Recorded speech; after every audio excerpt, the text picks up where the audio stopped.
கர்நாடகத்தின் தொகலு கொம்பே ஆட்ட பாணியில் பஞ்சதந்திர கதைகள்.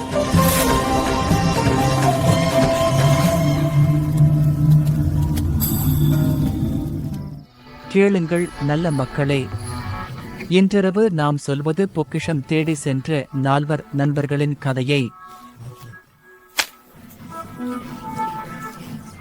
ஏழ்மையில் வாழும் 4 பிராமண நண்பர்கள் சேர்ந்து புறப்பட்டார்கள்.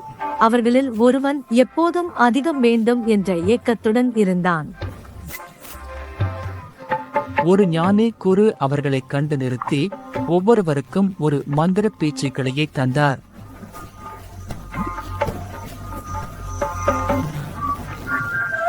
மலையடை பாதையில் முதல் பீச்சுக்கிளை கீழே விழுந்தது. அந்த இடத்தின் கீழ் பொக்கிஷம் புதைந்து கிடந்தது. எனக்கோ இந்த வெண்கலமே போதும். தன் பங்கை கொண்டு மனநிறைவுடன் வீட்டிற்கு திரும்பினான்.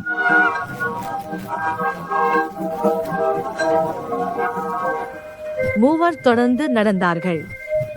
சீக்கிரமே 2வது பீச்சுக்கிளையும் தரையில் விழுந்தது.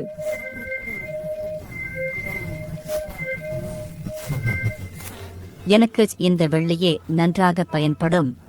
அவனும் தனது பங்கில் திருப்தியடைந்து பின்னோக்கி திரும்பினான்.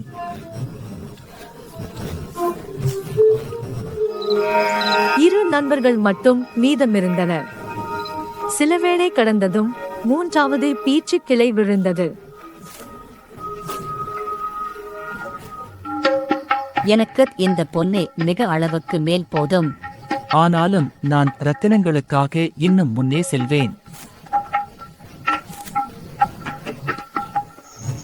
தனியாக இருந்த மிக பேராசை கொண்ட நண்பன் பொன்னுக்கு அப்பாற்பட்ட பொக்கிஷத்தை தேடி மேலும் மேலும் முன்னே தள்ளிச் சென்றான். அங்கு அவன் ஒரு சுழலும் சக்கரத்தின் கீழ் வாடி பட்டினியுடன் இருந்த ஒருவனை பார்த்தான்.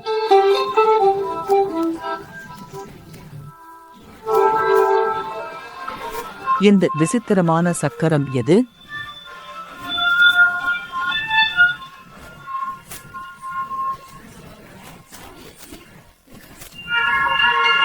அந்த கணமே அந்த மனிதனின் தலையிலிருந்த சக்கரம் நீங்கி பேராசை கொண்டு தேடுபவனின் தலையில் வந்து அமர்ந்தது. இது அடுத்த பேராசைமிகு முட்டாளின் தலையில்தான் இடம் மாறும்.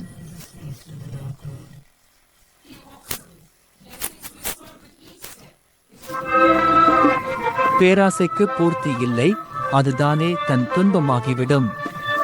போதியதிலேயே திருப்தியாவது உண்மையான செல்வம். போதியதே செல்வம்.